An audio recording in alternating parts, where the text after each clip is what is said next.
Hello and welcome to my book review on Lesson Zero. I read this book because I liked the movie, and although as we all know, books are always better than the movies. Yes, I agree with that. Although there are similarities, but there's a lot of differences, and I'll leave that up to you if you decide to read the book. People are afraid to merge, disappear here, and I wonder if he's for sale are some of the buzzwords of this book, which was a bestseller. I think it was in 1985. It's written by Bret Easton Ellis, who at the time was only like 20 or 20 years old, 21, something like that, while still attending college. And it's about filthy rich people who have everything and nothing at the same time. It's a story about a subculture of people who are just have all this wealth and they waste it away, basically. It's a generation of youth that resides in Beverly Hills, and we're talking the elite here, so it's not like Beverly Hills 90210. Okay, some of this sounds too far-fetched to be true, but although this is a fictional story, I believe that there are people who literally live like this and get whatever their hearts desire and throw money at whatever problem comes at them. These types of people live on the never-ending trust fund. They have no goals in life. All they do is do drugs, go to parties, and look for the next big thrill. Just empty and shallow people, almost like zombies, basically.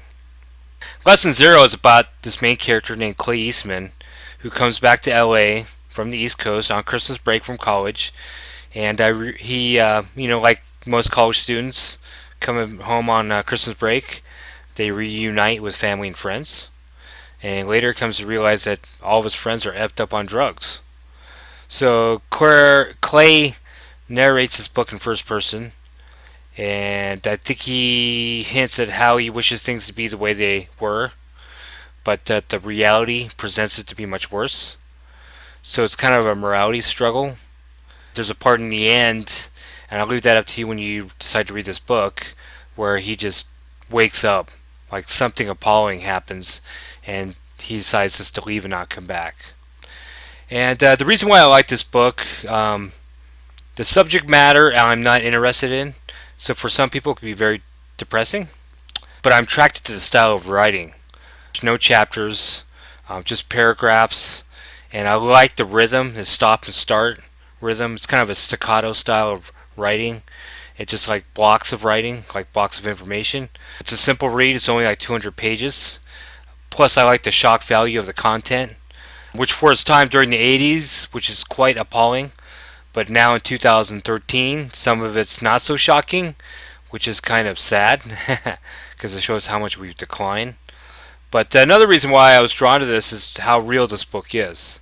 I mean, I thought homeless people had it bad. So it really taught me that things are really tough all over. Here's a quote from this book. I awoke to the voices outside. The director whose party my parents had taken my grandmother to the night before was outside at the table, under the umbrella, eating brunch. The director's wife was sitting by his side. My grandmother looked well under the shade of the umbrella. The director began to talk about the death of his stuntman on one of his films. He talked about how he missed a step, of how he fell headfirst onto the pavement below. He was a wonderful boy. He was only 18. My father opened another beer. My grandfather looked down sadly. What was his name? He asked. What? The director glanced up. What was his name? What was the kid's name? There was a long silence, and I could only feel the desert breeze and the sound of the jacuzzi beating and the pool draining and Frank Sinatra singing Summer Wind. And I prayed that the director remembered the name. For some reason it seemed very important to me. I wanted very badly for the director to say the name. The director opened his mouth and said, I forgot.